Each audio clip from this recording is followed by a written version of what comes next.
Welcome to Bed Bath & Beyond's Fiscal 2020 fourth quarter earnings call. All participants will be in a listen-only mode until the Q&A portion of the call. Today's conference call is being recorded. A rebroadcast of the conference call will be available via webcast found on the company's investor relations website. At this time, I would now like to turn the conference over to Janet Barth, Vice President of Investor Relations. Please go ahead. Thank you and good morning, everyone. Welcome to our fiscal 2020 fourth quarter earnings call. On the call with us today is President and CEO Mark Tritton, Chief Merchandising Officer and President of Harmon Face Values, Joe Hartzig, Chief Operating Officer and President of BBBY Baby, John Hartman, and Chief Financial Officer and Treasurer, Gustavo Arnal. Before we begin, let me remind you that our fiscal 2020 fourth quarter earnings release and slide presentation can be found in the investor relations section of our website at www.bedbathandbeyond.com and as exhibits to the Form 8-K we just filed ahead of this call. This conference call and the slides we refer to may contain forward-looking statements, including statements about or references to our outlook regarding the company's performance, our internal models, and our long-term objectives. All such statements are subject to risks and uncertainties that could cause actual results to differ materially from what we say during the call today. Please refer to our most recent periodic SEC filings for more detail on these risks and uncertainties, including the Risk Factors section in our annual report on Form 10-K. The company undertakes no obligation to update or revise any forward-looking statements. Additionally, the information we will discuss today contains certain financial measures that exclude amounts or are subject to adjustments that have the effect of excluding amounts that are included in the most directly comparable measure prepared in accordance with generally accepted accounting principles. For a reconciliation to the most comparable measures presented in accordance with GAAP, please refer to the table in our earnings release available on our website and included as an exhibit to our Form 8-K filed today. It is now my pleasure to turn the call over to Mark. Thank you, Janet, and good morning, everyone. Fiscal 2020 was a year of fast-paced transformation in which we reformed the past, overcame extraordinary circumstances of the present, and established a firm foundation for the future. Despite the challenges created by COVID-19, we have relentlessly focused on taking purposeful and bold steps to transform our entire organization and remain true to our plans to rebuild our authority in home and restore this iconic company. Throughout 2020, we achieved a great deal. We established an entirely new leadership team with world-class retail and digital experience who helped design and shape the growth strategy that will define our future. We accelerated change in our operations to create a more competitive, omni-always shopping experience with the introduction of new services like BOPUS, curbside pickup, same-day delivery, and over 100 meaningful improvements to our digital experience. With this improved omni-channel offering in 2020, we registered more than 1 billion visits to our websites and more than 3 million downloads of our apps.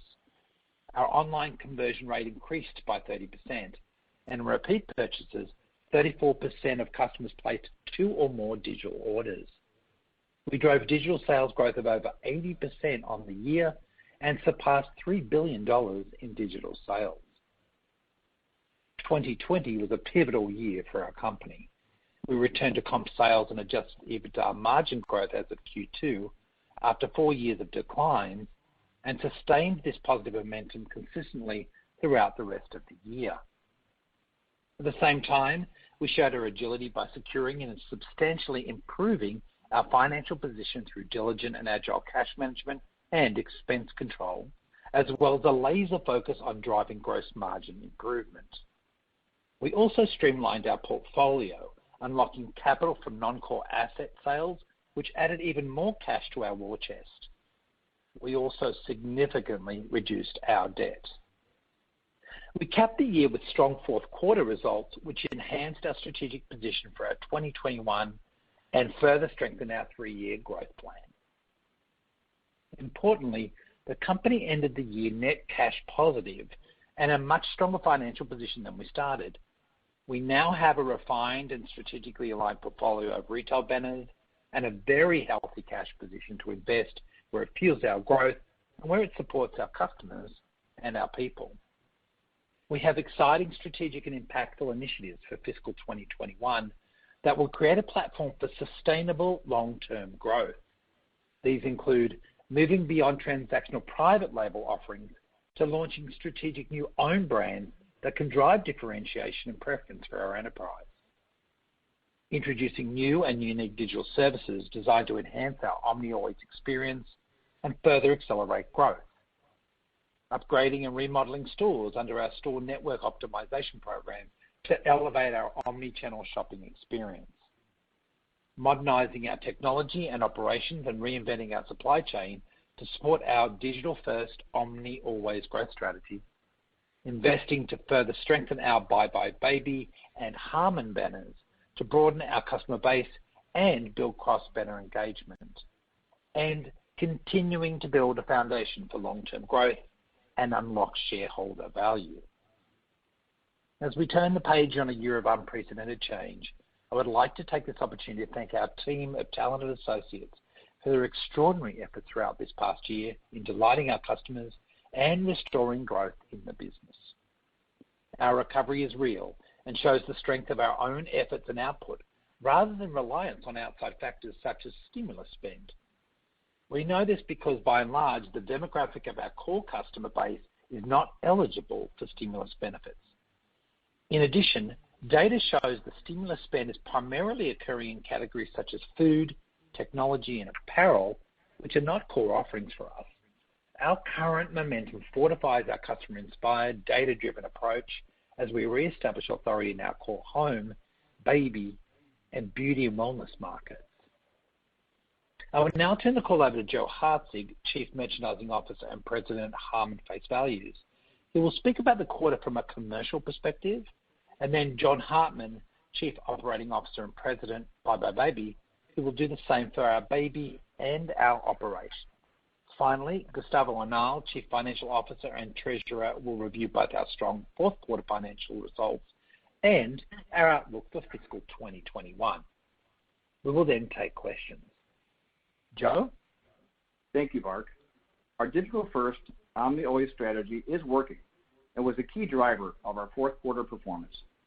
We elevated the customer experience across all of our channels to make it easier to shop with us and create a more inspirational and more productive assortment that delivered growth in both comp sales and product margin. Today, let me start with some highlights on the quarter from a commercial perspective, including our strong performance in digital and within our top product categories. Then I will talk about our own brands, including the recent launch of Nesquel. Our positive comp sales this quarter were again driven by strong digital growth of 86%, marking our fourth consecutive quarter of greater than 75% growth this year. This was led by our Bed Bath & Beyond banner, which posted digital comp sales growth of 99%, practically doubling last year's sales. During the quarter, we gained 3.1 million new digital customers, of which the Bed Bath banner alone added 2.4 million. Year to date, we have gained approximately 11 million new online customers, an increase of 95% over last year. In the quarter, we experienced more than 300 million visits to our digital channels, including 162 million unique visitors, and we had more than 1 billion visits for the year, with conversion up by 30%. And not only are we attracting new customers, we are also seeing them return at a higher rate than ever before. In the fourth quarter, 22% of our customers placed more than one online order, compared to about 17% last year. We've also seen tremendous growth in mobile, representing more than half of our digital sales in the quarter. The new Bed Bath & Beyond mobile app was launched over 21 million times during the quarter, and mobile revenue more than doubled versus last year. In our top destination product categories, in which we had double-digit comp growth in the quarter, we are developing category experiences by room and implementing new integrated room reset merchandising programs. By leveraging new data-driven category line review processes, we are overhauling our merchandising assortment to focus on more productive items, eliminating redundancy, and adding newness and own brands. In addition to having less inventory and a more curated assortment online and across our store fleet, we have enhanced the in-store experience by creating more open aisle space, better sight lines, and new signage throughout the store to clearly communicate value and price. These improvements are already complete across most of the chain. This is a revolutionary change. We are taking an omni-channel approach here, aligning both stores and digital experiences to make it easier for our customers to shop and feel at home. Our associates also benefit from these changes because there's less inventory to manage, which makes it easier to restock and leaves more time to provide great customer service. Now turning to category performance. Sales in our top 5 destination categories collectively grew 12% in the quarter, with 4 of the 5 categories posting double-digit comp growth, with the exception of bath. The bath category was impacted by a planned assortment transition in preparation for the launch of our new own brands, which resulted in higher category markdowns and temporary out-of-stocks. Early in the first quarter, we are already seeing the category return to solid growth. During the fourth quarter, pandemic-related product needs continued to dominate, with a focus on home decor and organization. Customer preferences were also driven by colder weather during the holidays.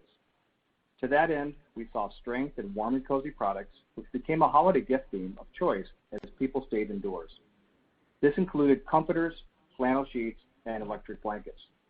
With increased working and dining at home, there was continued strength in the kitchen and food prep category, which grew 16% in the quarter.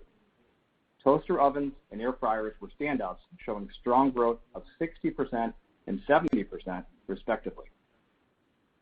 As I referenced earlier, following the holidays and at the start of the year, we also achieved success in the home organization category, which grew 17% in the fourth quarter. As customers were focused on cleaning out closets and getting more organized, we leaned into this trend with a new and exciting storage and organization shop in the front of our store and online. This successful event was supported by a 360-degree marketing campaign to create strong awareness and excitement. Another growth area for us was wellness, including products such as juicers and blenders. Other products such as air and water purifiers and bedding basics also performed well, as customers committed to healthy resolutions for the new year. In home furnishings, indoor decor was strong this quarter with comp growth of approximately 16%. We are seeing customers have a deeper connection to their homes as they continue to spend money to fix up their spaces. We believe this is a sustainable muscle that has been built, which will support continued growth in the home furnishings category. Turning now to one of my favorite topics, which is our owned brands. As we have said in our press statement last month, the introduction of owned brands is the biggest change in Bed Bath & Beyond's product assortment in a generation, and it's critically important for us to drive growth, build differentiation, and customer preference in the marketplace. By introducing brands that can only be found at Bed Bath & Beyond, we create a unique reason for customers to shop with us. We plan to introduce at least 8 own brands this fiscal year, including 6 in the first half, with 3 in the first quarter alone. Overall, our own brands assortment will include thousands of new products across bed, bath, kitchen and dining, storage and organization, and home decor available only at Bed Bath & Beyond. As we drive to win differentiation, preference, and authority, we anticipate own brands will go from about a 10% penetration rate to approximately 30% within the first 3 years. As such, we expect to further enhance our gross margin as a result of being able to strategically design to cost, source at scale, and provide great everyday value to ensure we create authority and differentiation. We're off to an excellent start with Nestwell, our new line of everyday bedding and bath product essentials. Inspired by the way our customers live, Nestwell features a lineup of nearly 1,200 stylish, high-quality, and solution-oriented bedding and bath products, all at affordable price points. The Nestwell line includes a variety of sheet sets, pillows, blankets, and comforters, bath towels, and much more. All of our products incorporate high-quality, modern fabrics and colorations designed to blend well with the customer's own design aesthetic. Nestwell will help customers find their perfect sleeping solution with bedding options that cater to an array of sleep styles and bedtime routines. By using the interactive Nestwell to Restwell guide, customers can identify their unique style and receive recommendations as well as design tips from our decorative team and sleep wellness advice from renowned sleep and wellness expert Dr. Shelby Harris. This launch is being supported by a robust omni-channel marketing program that has already reached millions of customers online and in our stores. The campaign includes content that crosses social media, print, digital, email, registry, and SMS text notifications. Feedback from customers is very positive, and early sales results are very encouraging. Nestwell is just the start of our amazing brand roadmap, and I'm so excited to share more with you in the weeks and months ahead. Later this month, we will introduce Haven, a spa-inspired assortment of organic cotton products, and in May, we will introduce Simply Essential, a new value-based brand including 1,000 home essential products across multiple categories and rooms, offered at opening price points. Simply Essential will be a very powerful brand in helping us attract those customers drawn to opening price point brands across many categories. As Mark said, it has been an unprecedented year, and I'm both proud and grateful to our teams who have worked tirelessly in response to the pandemic to ensure we are there when customers need us most. At the same time, our teams are driving significant merchandising and marketing transformational performance improvements aligned to our 3-year plan across the company and are fully committed to our business transformation. As part of this commitment, we are rebuilding authority in destination categories such as bed, bath, kitchen, indoor decor, and storage and organization, and our fourth quarter performance demonstrates the tremendous progress we have made to make it easier for our customers to feel at home at the new Bed Bath & Beyond. Now, I will turn the call over to John Hartman, Chief Operating Officer and President of buybuy BABY. John? Thank you, Joe. Today I will first provide some perspective on the quarterly performance of our buybuy BABY business and then continue with an update on our enterprise operations. To expand on Joe's commercial update, our buybuy BABY banner showed significant improvement in the fourth quarter, returning to positive growth of low single-digit comp sales, led by strong growth in digital of over 50%. On a full-year basis, baby sales were over $1 billion. As we discussed on our last call, baby was disproportionately impacted in the third quarter by COVID-related headwinds. We then made key pivots in November and December, including crisper customer communications, collaborative partnerships with our vendors, and targeted digital marketing, which produced positive sales and category trends that sustained throughout the fourth quarter and are continuing into the current quarter. Top performing categories in the quarter included baby and toddler safety, feeding, toys, educational and playroom, as well as apparel. In 2020, baby gained 2.5 million U.S. online customers, an increase of 45% versus prior year, including more than 600,000 in the fourth quarter alone. Nearly 2/3 of those customers shopped only online. We had an over 40% increase in visits this quarter to 51 million, including 24 million unique visitors, and an 8% increase in conversion. 19% of U.S. customers placed more than 2 orders compared to 15% in the prior year period, and more than 200,000 customers placed a BOPUS order, including almost 20% from mobile. BOPUS represented 14% of our digital sales in the quarter, and approximately 87% of orders were ready for pickup within 2 hours. There were 150,000 buybuy BABY mobile app downloads in the quarter, which contributed to significant mobile growth, representing more than 60% of total digital sales. We are excited to begin the transformation of the baby banner this year and unlock the value of this brand. We previously outlined our 6-point strategy to accelerate growth, which includes investments to scale our store footprint nationwide. In fiscal 2021, we expect to open 7 baby stores, bringing the total store count to 139 by fiscal year end. In preparation for this transformation, we have taken a deep dive into understanding who our customer is and how we can exceed their expectations. This work has manifested into a new customer value proposition, which states, "We build trust with parents by supporting them with what they need next, so families can celebrate every milestone, big and small, together." We know that parenting looks different for every person, and the journey is unique to every family, but there are experiences that are shared by all. We want buybuy BABY to be the destination of choice for all new parents and young families, and to help guide them on their journey and grow with them. We will continue to share our progress in future conference calls. Pivoting now to an update on our whole enterprise operations. We remain focused on modernizing our operations and optimizing our use of data and analytics to meet our customer and business expectations. The advancements made across our real estate network, supply chain operations, and technology roadmap during the fourth quarter reflect these strategic objectives.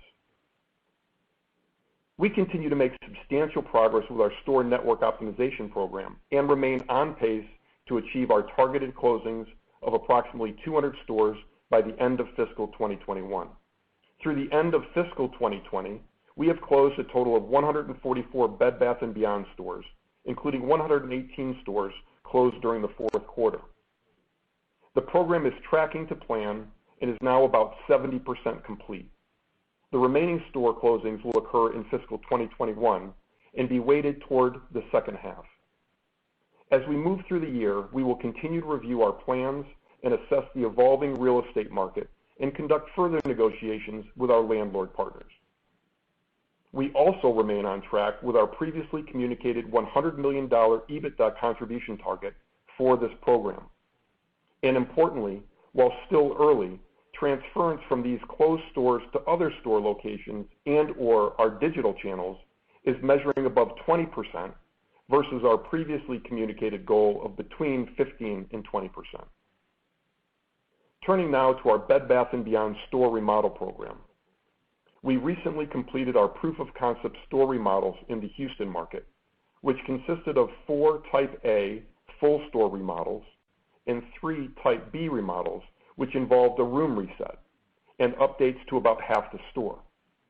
This represents the first full designated market area we have addressed in the country.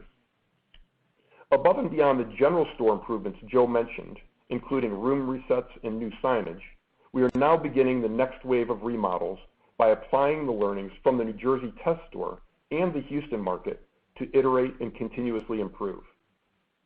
As we have said previously, we plan to invest approximately $250 million over the next 3 years to remodel a total of approximately 450 stores, which together represent about 60% of our revenue. In fiscal 2021, we are targeting about 130 to 150 stores across the country, covering nearly 30 states, including 26 stores during our first quarter. We applied a similar level of focus and execution with our supply chain during the fourth quarter, which included the Christmas holiday sales period. As expected, our comp sales growth in the quarter was led by digital, which nearly doubled in size versus the last year to approximately 40% of our total comparable sales. Throughout this year, we've been moving with agility to optimize our store network to support this rapid growth. Earlier in the year, we converted about 25% of Bed Bath & Beyond and buybuy BABY stores in the United States and Canada into regional fulfillment centers to use our vast inventory resources to assign orders locally and deliver even faster. In the fourth quarter, our stores fulfilled 41% of total digital sales, including 17% in BOPUS orders. And as we got closer to the holiday, BOPUS accounted for 48% of our Bed Bath & Beyond digital demand during Christmas week, as we highlighted the ease and convenience of these services, and customers chose to avoid third-party shipping constraints and ensure they would have their gifts in time. More than 80% of BOPUS orders were ready within our 2-hour promise window. We've experienced about a 6-fold increase in BOPUS penetration since first launching the service in April 2020, driven by nearly 4 million customers. In addition, customer feedback is highly positive, and our Net Promoter Score has increased further from 79 to 81. We have had very similar strong customer adoption and satisfaction with our new same-day delivery services.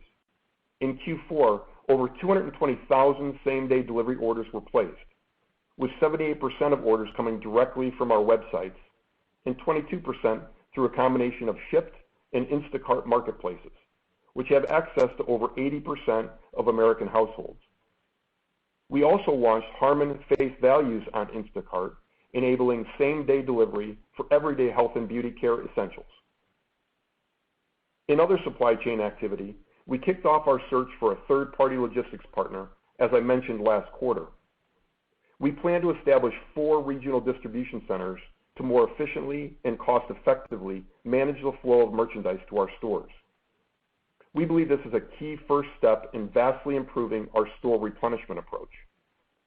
During the quarter, we conducted a thorough RFP evaluation process, which included many market-leading third-party logistics companies. Ultimately, our partner selection will be based on what we believe yields the best strategic partner and long-term economic outcome for the business. We are working now through the final stages of selection and anticipate being able to make a public announcement soon once we have signed an agreement.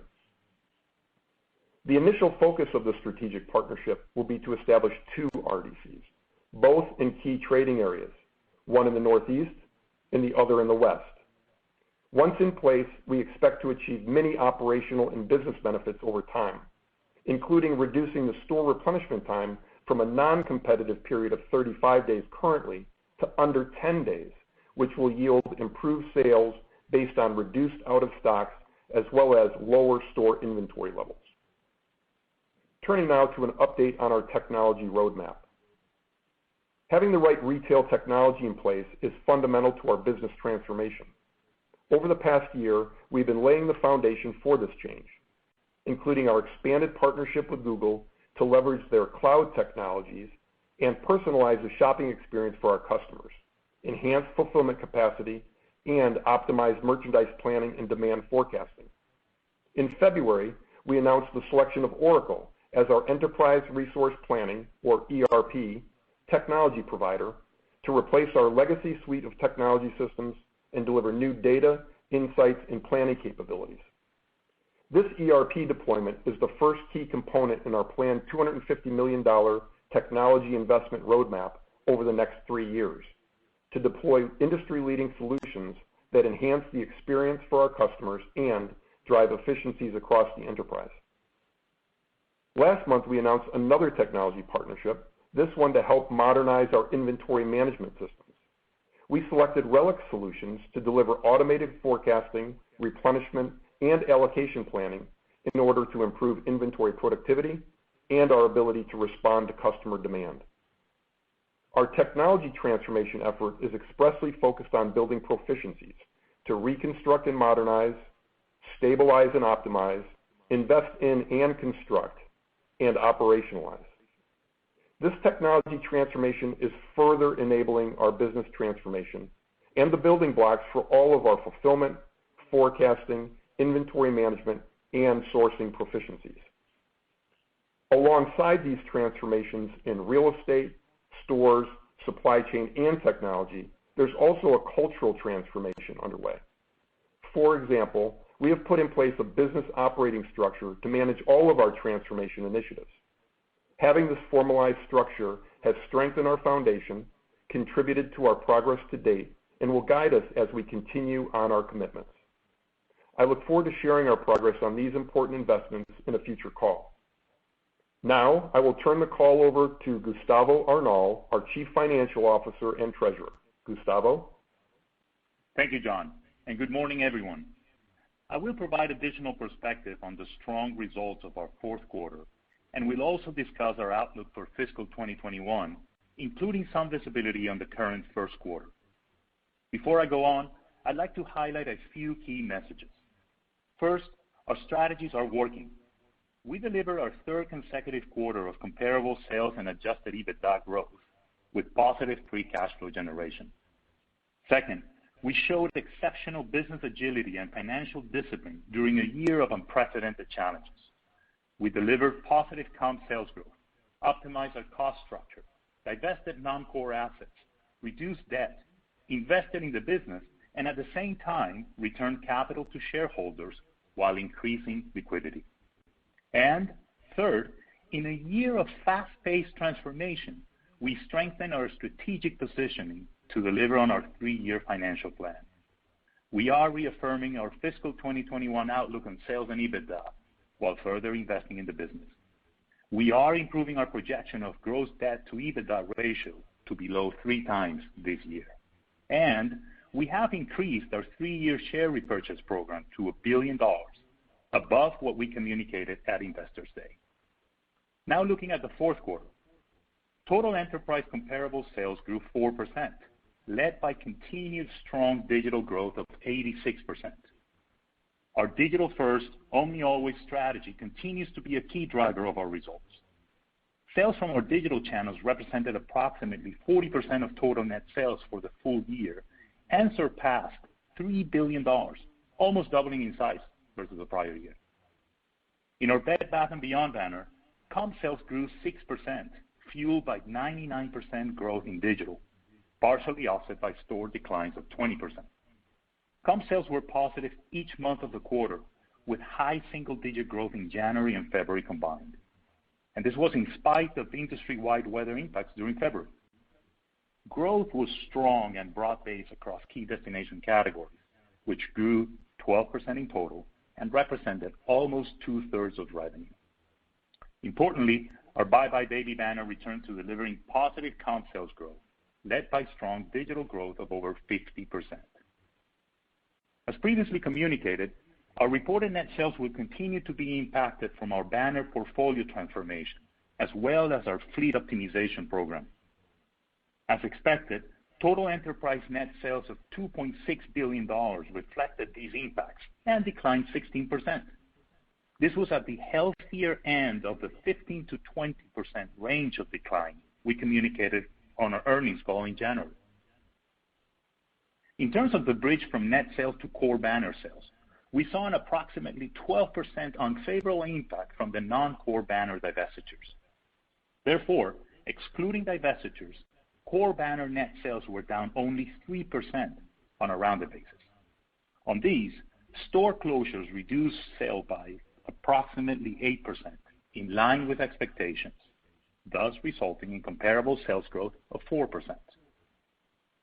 On a GAAP basis, we delivered net earnings per diluted share of 8 cents compared to a net loss of 53 cents in the prior year. Reported net income's results include approximately $38 million from unfavorable impacts from special items, which are excluded from adjusted results to provide better perspective on the underlying performance of our business. These special items include the net loss of the sale of businesses, non-cash impairment charges related to certain store-level assets, and charges recorded in connection with the restructuring and transformation initiatives.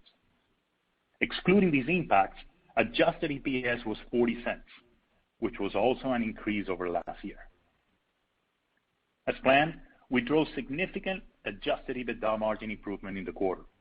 Ebitda margin expanded approximately 160 basis points to 6.4%. As we said, we increased adjusted Ebitda on an optimized and healthier revenue base. Adjusted gross margin improved approximately 20 basis points to 32.8%, in line with our guidance. Gross margin drivers included 60 basis points of favorable product mix from higher margin categories, 90 basis points of favorable markdown and promotion optimization, 190 basis points of leverage from distribution and fulfillment cost efficiencies, partially offset by 170 basis points unfavorable impact from channel mix due to the anticipated larger proportion of digital sales versus prior year. And lastly, as expected, we saw an unfavorable impact of around 150 basis points from higher shipping costs given industry-wide freight rate cost increases. Adjusted SG&A expense declined $190 million versus the prior year. This was driven by reductions from the non-core banner divestitures and lower occupancy expense on more efficient stores. As a percent of net sales, SG&A declined approximately 160 basis points to 29.1%. As mentioned, a stronger top line, coupled with gross margin expansion and SG&A reduction, resulted in another quarter of Ebitda growth. Fourth quarter adjusted Ebitda increased 13% to $168 million. Turning now to some cash flow and balance sheet highlights. Operating cash flow was $76 million, given working capital improvements from lower inventory balances. Free cash flow was $62 million. We reduced inventory in our core banners by approximately $110 million versus the prior quarter, primarily from seasonal selling and product transitions in preparation for the introduction of own brands, as well as store closures related to our network optimization program. Capital expenditures were $66 million, nearly double the average in prior quarters as our transformation investments accelerate according to plan. We maintain a strong cash balance of $1.4 billion, with even stronger liquidity of $2.1 billion, including our ABL. We're managing cash, including our planned investments to fund our growth on our healthier, more focused, and stronger business. We also return significant capital to shareholders through accelerated share repurchases. Since Investor Day in October, we have repurchased approximately 16 million shares, 13% of our shares outstanding, at an estimated average price of $23. Our first accelerated share repurchase program of $225 million was completed at the end of January, and our second ASR of $150 million will be fully completed next week. We continue to be diligent and agile stewards of cash with our data-driven and balanced approach to capital allocation. After having fully funded our capital investment for growth, today we're announcing another increase in our 3-year share repurchase program to $1 billion versus the previous $825 million plan. Our fiscal 2020 performance reflects our commitment to unlocking shareholder value. We have been and will continue being focused on driving comparable sales growth, expanding margin, and generating cash flow. We will continue deploying cash to attractive investments for our business and also to our shareholders. Turning now to our fiscal 2021 outlook. On a macro level, our financial performance in fiscal 2021 will continue to be influenced by pandemic-related headwinds, including uncertainty around the vaccine rollout and the subsequent impact to customer demand and shopping patterns, especially relating to store traffic and digital sales. Our financial models assumes that our store will remain open and that the current environment will continue in the short term, with gradual improvement as the year progresses. We anticipate in-store traffic trends to begin to recover throughout the year, but we continue seeing previously communicated industry-wide headwinds from freight costs. We have strengthened our positioning as we start fiscal 21 and embark on our 3-year transformation plan. Our significant portfolio transformation is leading to fewer yet better performing stores, which we believe will include a healthier core revenue base with a larger proportion of a faster growing digital business. And with the consistent execution of our transformation strategy, we remain well positioned to achieve our long-term financial objectives. Also, we are reaffirming our previously provided fiscal 2021 modeling assumptions. We continue to project net sales to be in the range of between $8 and $8.2 billion. Net sales assumptions include the impacts of the recent non-core banner divestitures, as well as ongoing store closures under the previously communicated network optimization program. On a quarterly basis, in the first quarter, we expect to recapture sales that were lost in the prior year from temporary store closures due to COVID. Because of this, we have said first quarter sales will not be comparable. In quarters 2 through 4, we expect to sustain comp sales relative to the solid base we experienced in those same 3 quarters of fiscal 2020. We continue to assume, for financial planning purposes, that total enterprise comparable sales in Q2 through Q4 will be flat versus a strong fiscal 2020 base, as we started delivering positive comps as of the second quarter of 2020. We continue to project full-year adjusted gross margin to be approximately 35%.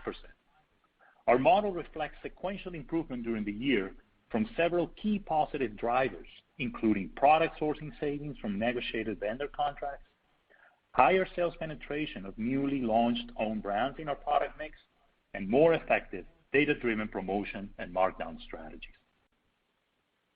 We continue to model full-year SG&A to be approximately 31% of total net sales, driven by favorable impacts from store closures under the network optimization program and savings from prior year cost restructuring. And finally, we continue to model adjusted Ebitda to be in the range of between $500 and $525 million. Turning to some balance sheet and cash flow assumptions. We plan to invest approximately $400 million in CapEx, including key projects supporting our IT transformation, supply chain reinvention, and store remodels. We now expect to achieve our improved leverage ratios faster than anticipated. In fiscal 2021, we project our gross debt to EBITDA ratio to be below 3 times. This is significantly better than our previously stated goal of below 3.5 times for this year. We also plan to increase cash return to shareholders. As mentioned, our 3-year plan for share repurchases has increased to $1 billion. We're now planning up to $325 million in share repurchases in fiscal 2021. Together with the 2 already completed ASRs totaling $375 million, we will have repurchased $700 million in shares by this fiscal year. Again, we're doing this while generating cash and funding our business transformation. We remain committed to our capital allocation principles, namely investing in our business, maintaining financial resilience, and returning capital to shareholders. I will now provide some visibility on the current first quarter, which includes the months of March, April, and May. As you may recall, this was the period last year when most of our stores were closed and sales were depressed. In addition to the comparisons when the majority of our stores were closed, our reported net sales will continue to be impacted by completed divestitures and fleet optimization. To provide further perspective on this portfolio transformation and the quarterly comparisons of our core go-forward banners, we have included a table in our press release and slide presentation with a quarterly summary of fiscal 2019 and 2020 net sales on both a reported GAAP and a core go-forward basis. The latter includes Bed Bath & Beyond, buybuy BABY, Harmon Face Value, and Decorist. On this core basis, first quarter sales last fiscal year were $1.1 billion. Directionally, in Q1 this year, we would expect core banner sales to be significantly higher than last year by approximately 65 to 70%. Core banner sales in March, the first month of the quarter, showed a strong growth, and the year-on-year growth will accelerate in April and May as we lap the prior year period when more stores were closed. In terms of total net sales, directionally, we expect them to increase by over 40% on a year-on-year basis. This growth is built into the fiscal year guidance mentioned earlier. In terms of gross margin, we expect to show sequential improvement as the year progresses. Directionally, we would expect adjusted gross margin in the first quarter to be in the 34% range. In terms of adjusted EBITDA, we expect to deliver between $80 and $90 million in Q1. In 2021, we will continue to manage the business diligently, leveraging data and analytics to drive performance and deliver on what we say.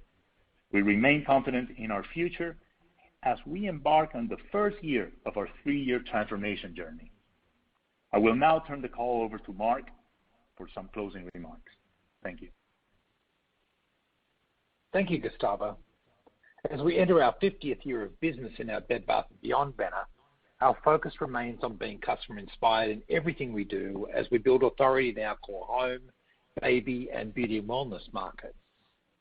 With COVID headwinds expected to subside and having our full omni-channel suite of options available to us this year, we will be able to truly compete fairly and openly with our peers, unlike during 2020.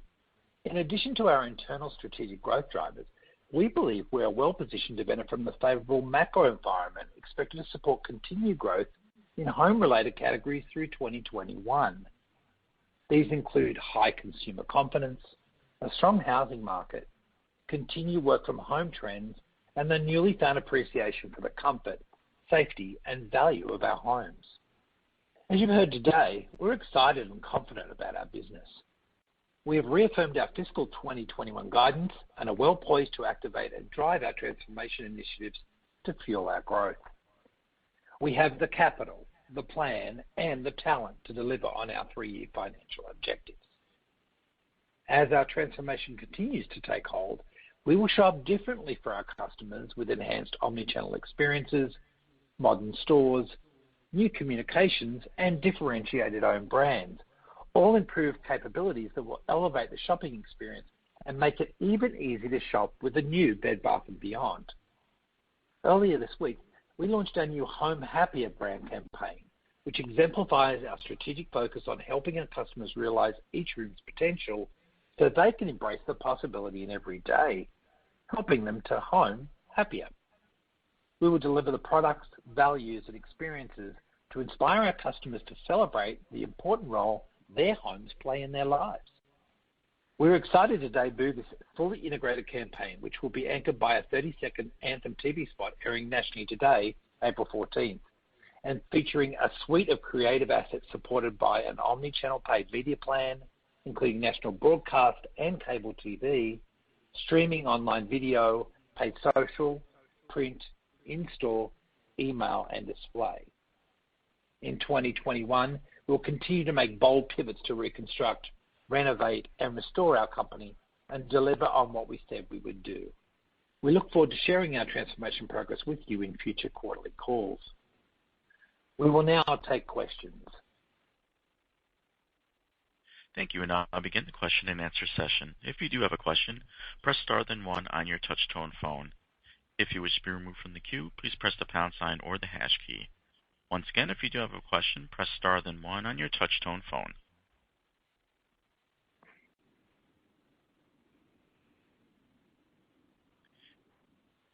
And our first question is from Bobby Griffin from Raymond James.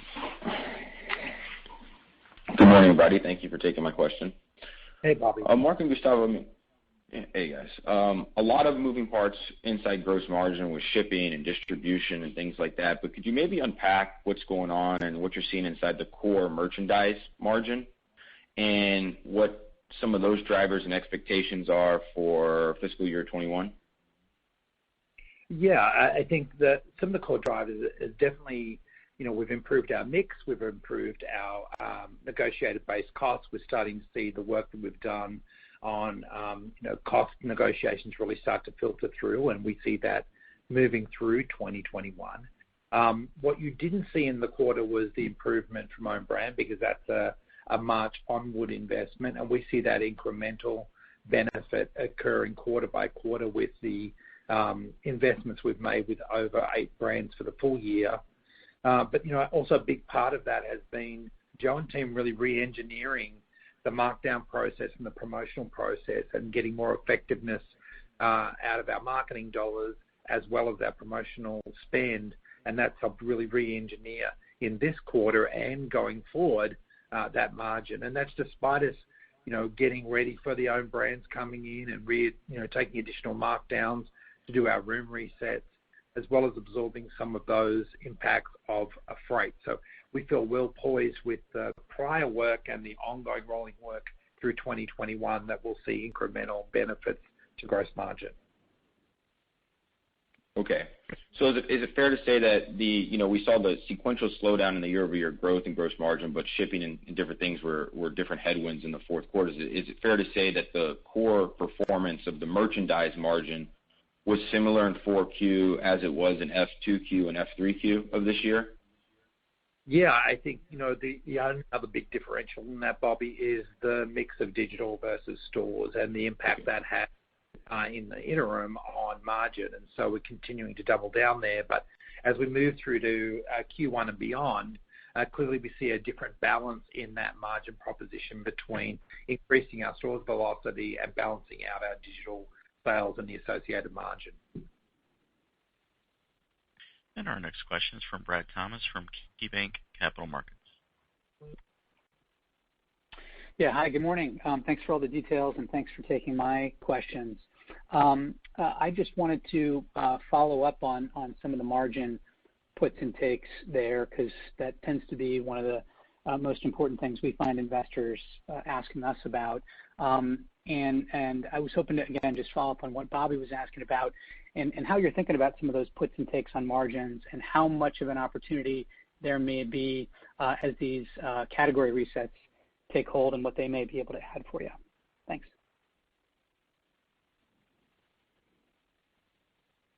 Brad, Gustavo here.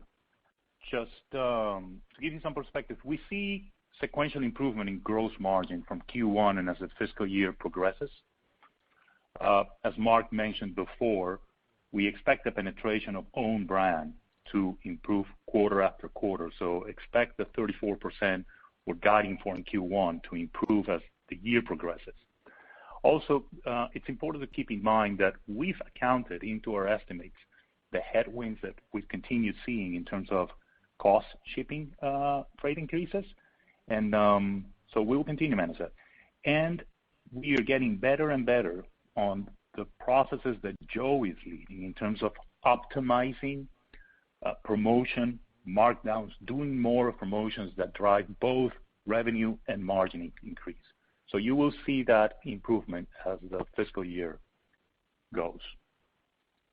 And Brad, you just mentioned there about the resets and Joe's work there. I think that is part of that overall plan, divesting underperforming products and lower margin products, resetting that with new national brands, but definitely featuring our key owned brands and their margin-rich potential.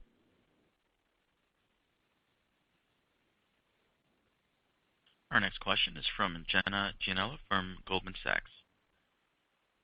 Hi there. Thanks for taking the question. I was just curious, when you think about your excess liquidity on hand and some of your bonds trading below par, if that might be an opportunity to manage that leverage or get down to that below 3 times goal, if we could see you being opportunistic again with your debt stack. Thank you. Hi, Jenna. Gustavo here.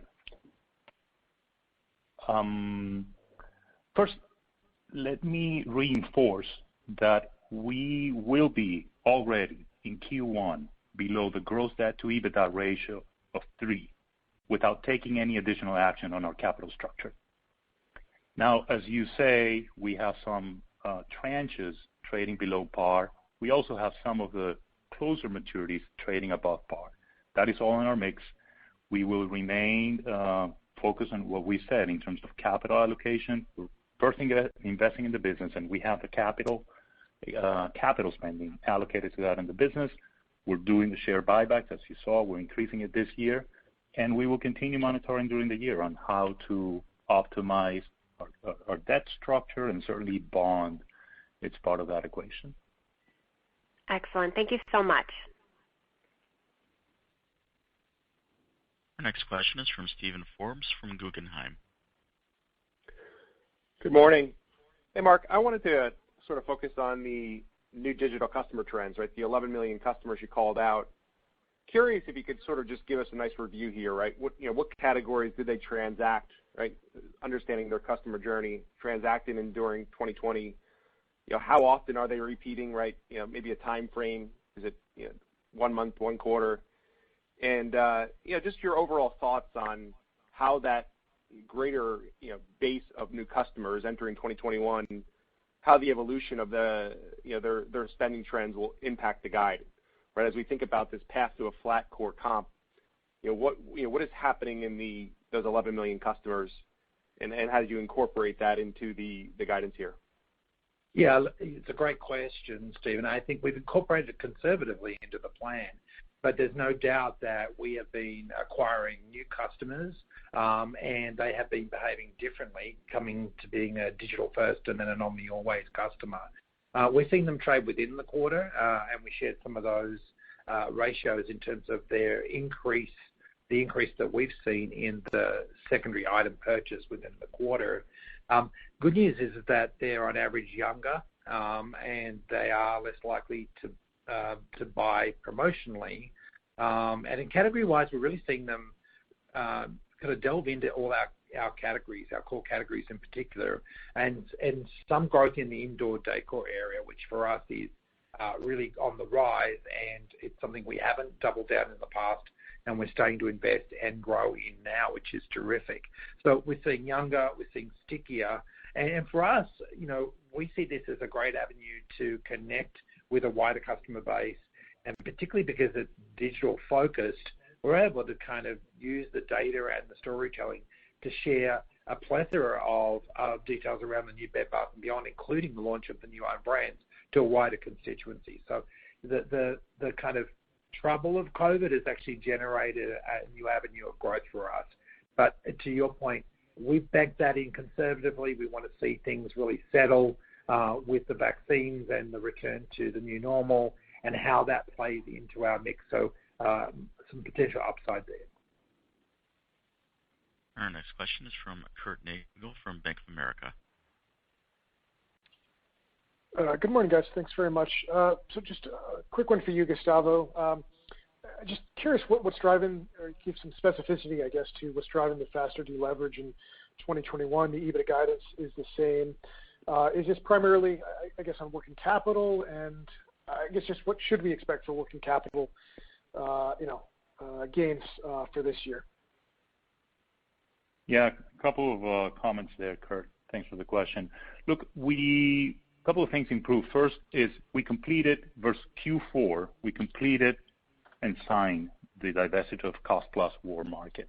That has an impact on the operating lease liabilities, and it's a reaffirmation for us saying now, as we start the fiscal year and look at the debt in the balance of the year and look at the Ebitda and adjusted Ebitda on the balance of the year to reaffirm. That's why we're below 3x already if we look at the math in Q1. Your question on working capital, you saw sequential improvement in the fourth quarter relative to the third quarter, $110 million of inventory improvement on the core banners. We expect to continue improving inventory as we go along. Recall a few months ago we said we will reduce inventory by $1 billion at retail versus the closing position of 2019. That would take us to about $1.6 billion in inventory. We're now at 1.7. So we're well on track with what we've said in terms of working capital improvements. It could vary quarter to quarter, but our objective remains driving working capital improvements and on our way to 3.5 times inventory turns.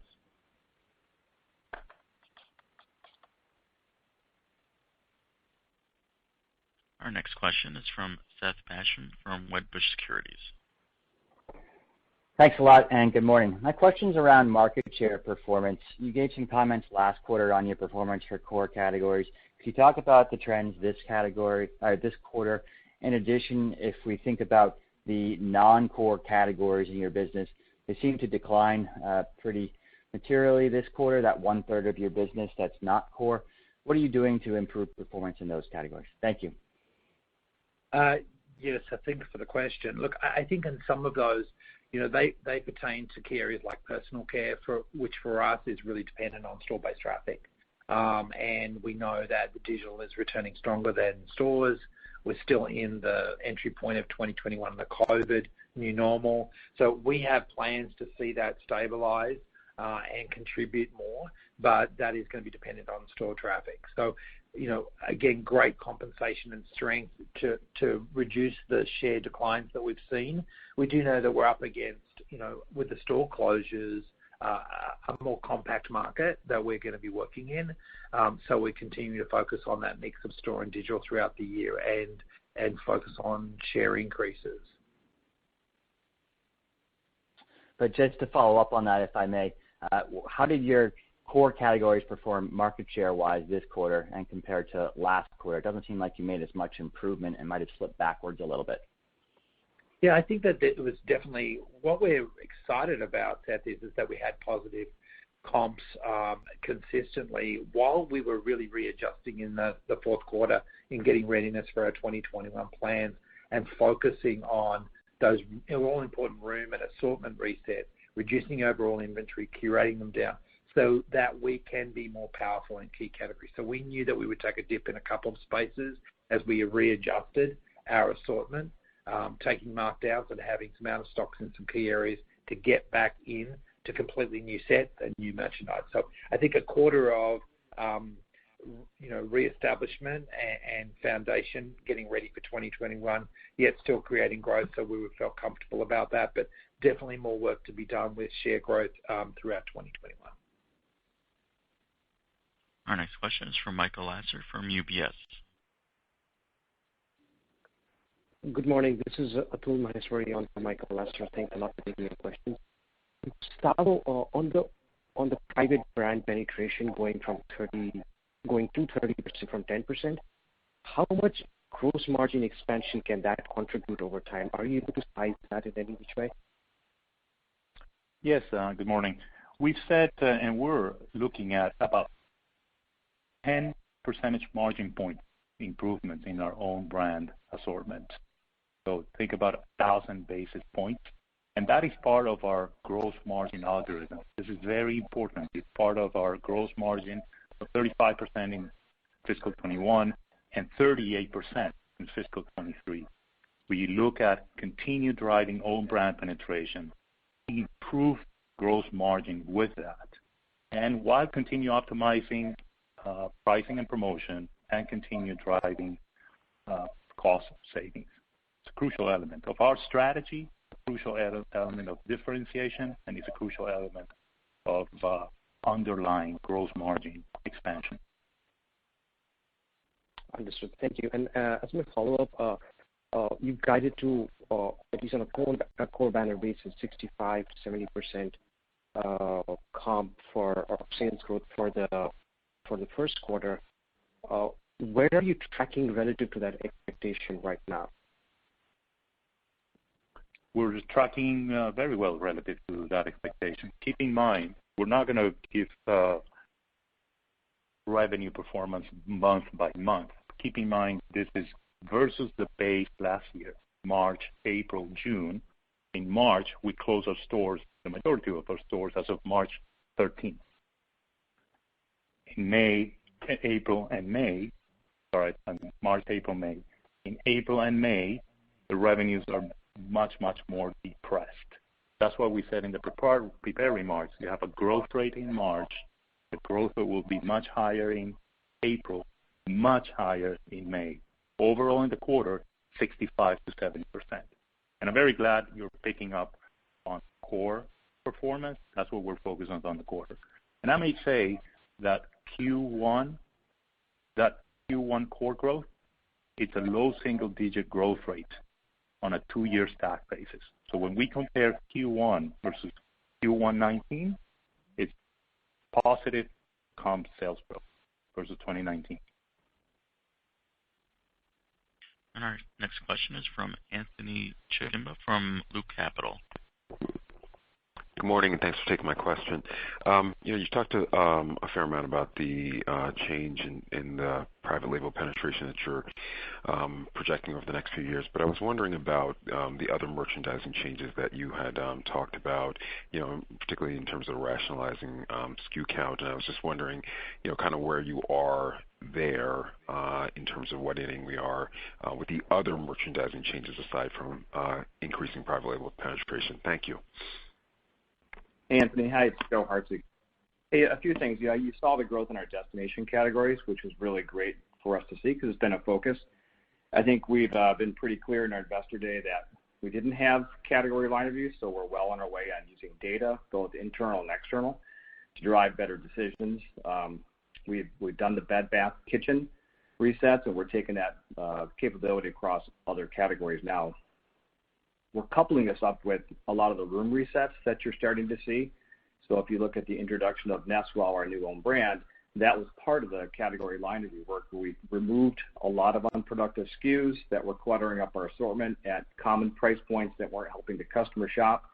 And we're bringing that to the newly remodeled stores, both in Houston that John talked about, but across the banner, across the chain, where we're really working on a new reset program. So very excited about coupling all this together, product and proposition, using our new go-to-market integrated planning process that we call Blueprint to deliver a unified centralized plan to our stores and our digital channels at the same time.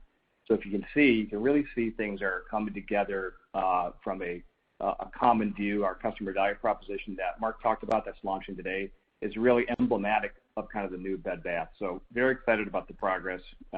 More work to be done, but very, very happy about the new muscle that we're building. Our next question is from Carla Casella from JP Morgan. Hi, I'm wondering if you could give us the same-store sales for the stores only or the digital percentage of sales in fourth quarter. I think you said the 40% was for the full year. Yeah, hi, Carla.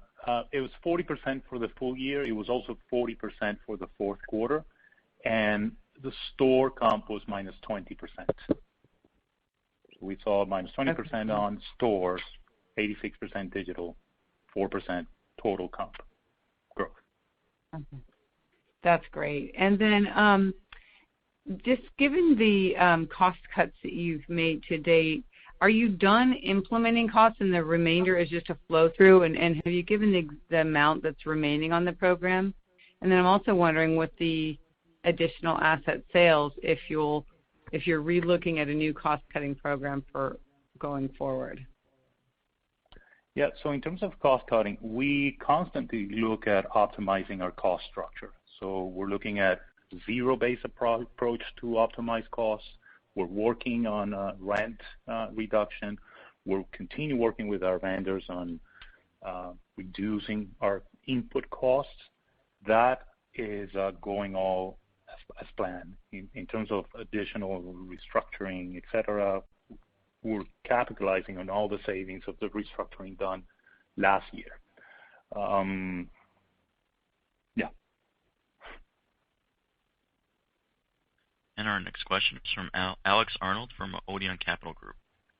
Hey guys, thanks for taking my question. Mine's a pretty easy one.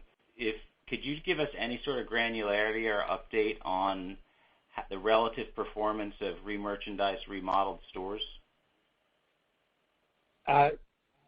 No. I think what we would say to you is that that's really something we're embarking on at the moment, and we're very pleased, as John said, with the initial responses we've seen. On the store closures, the transference is ahead of our plan, and on the remodel, we're really happy with the results we're seeing in a preliminary way. The reason why I'm saying no, Alex, is it's really going to be quarter by quarter from here on in that we come and share that, because we're in the very early stages and we need the stores to get remodeled and settled. So we're going to be looking forward to sharing the progress of those results. Early indications are very strong and in line with our plans or a little bit above. So we're feeling good about that, but stay tuned for Q1 onwards and we look forward to sharing more on that horizon. We're very positive. Okay, great. And how about an update on just very recent traffic trends? Are you seeing any sort of shift as vaccinations start to roll out, more aggressively into the marketplace? Overall, we would say that it's generating a higher level of consumer confidence. I think about spend in total as people can see maybe, a new horizon. And it's definitely affecting our traffic trends. But, we look at areas like Michigan and we know that there's still work to be done. So overall, I think consumer confidence is stronger. We're seeing some positivity in the market. The home trends continuing, I think, here, and we see that as, a multi-year muscle, not a moment. And, so I think that's overall positive trend. And our next question is from Simeon Gutman from Morgan Stanley. Hey, everyone. Good morning. Couple questions on sales. First, the core BBB comp in the fourth quarter, 4%. I assume it's being helped or lifted by store closures and some transfer of comp. And I don't know if there's an assumption that is reasonable to make there. Is that a fair way to look at it?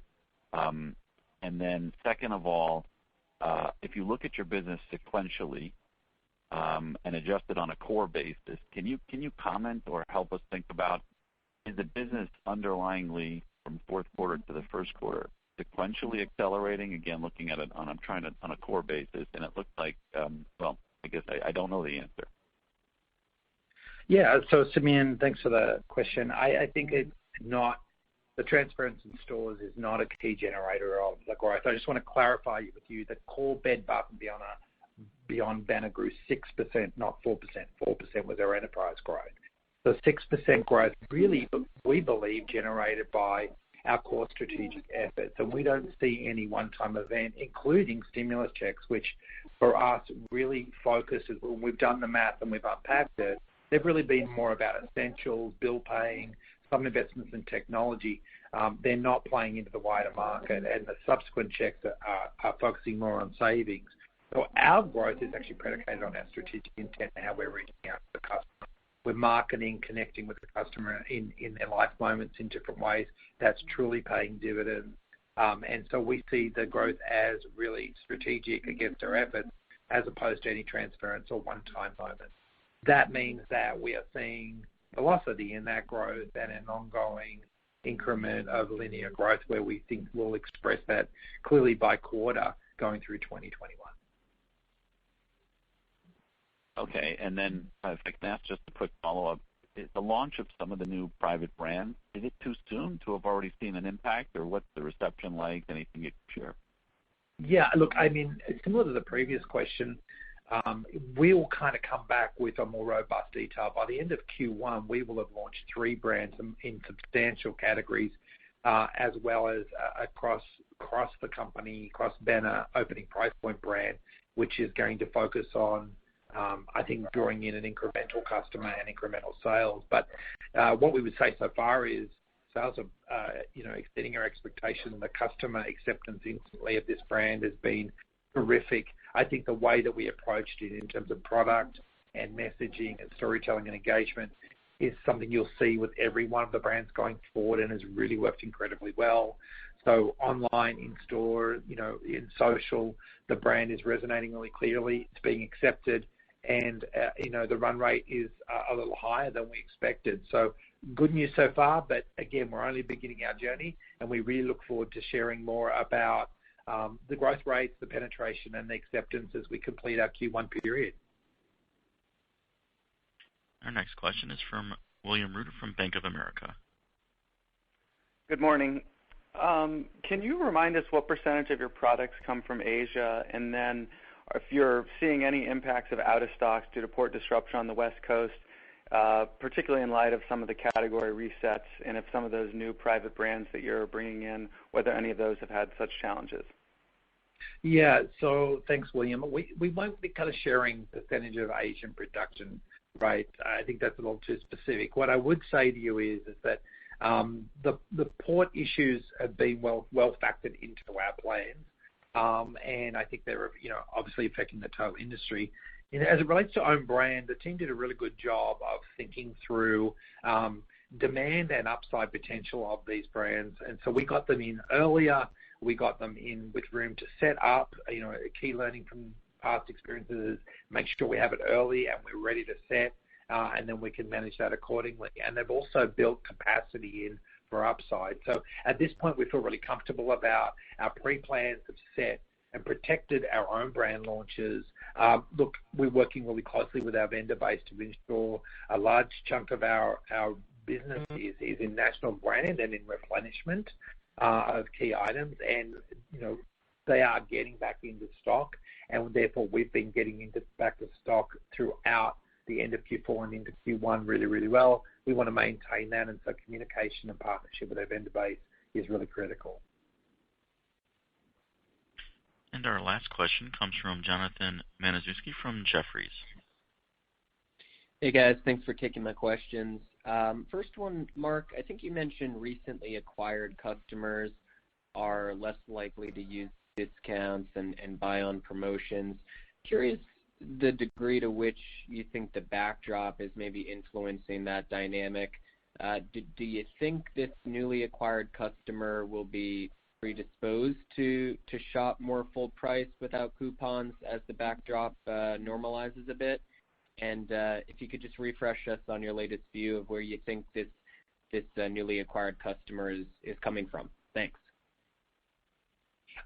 Yeah, look, I think for us, we focused a lot on our value, everyday value here, Jonathan, and we had some work to do when I first joined. Good news is that we're showing incredible parity on everyday prices. That's pre-coupon, everyday prices to the general market, and I think that's really important. All customers, but particularly young customers, are very adept at looking online first. And so they want to look at your first true price, and they'll compare you to your competition. And for us, we're seeing that they're coming and seeing that price, comparing and knowing that we are strong, and that's where they're investing. So I think there's a lot of recognition of what is this everyday price in the marketplace, and people shopping accordingly. So we think that's sticky. Now, to what level that penetrates promotional activity with this younger customer or this newly acquired customer, we have to continue to see that play out. But we feel positive about the metric indicators we're seeing so far. In terms of where we're acquiring the new customer from, It's a great question. We're just happy to be acquiring them, and I think we're doubling down on who they are and then how to deepen that connection with them. We also see that there's an opportunity for us to expand our cross-banner shopping and therefore cultivate a customer from wherever they shop with inside our banners. So what you'll see online now is we've just launched on our Bed Bath & Beyond a website that there's direct connectivity at the top to BBBY Baby, and reverse so from BBBY Baby to Bed Bath & Beyond. That's already starting to create a link. So where those customers may have been separate, we're providing more of an ecosystem. So growth in that, we know metric-wise generate really positive return and higher average unit sales. So we're going to continue to cultivate these newly found customers, but we're reaching out, and I think that our marketing efforts, the ROAS has been incredibly strong, and we're really tapping into social and new avenues. I think that's helping to bring a new customer to Bed Bath & Beyond. And ladies and gentlemen, that is all the time we have today for questions. I will now turn the call back over to Janet Barth for closing remarks. Thank you, John. And thank you all for participating in our call today. Please feel free to contact me or Felix with any additional questions. Have a great day. Stay safe. Bye-bye. Thank you, ladies and gentlemen. That concludes today's call. Thank you for participating, and you may now disconnect.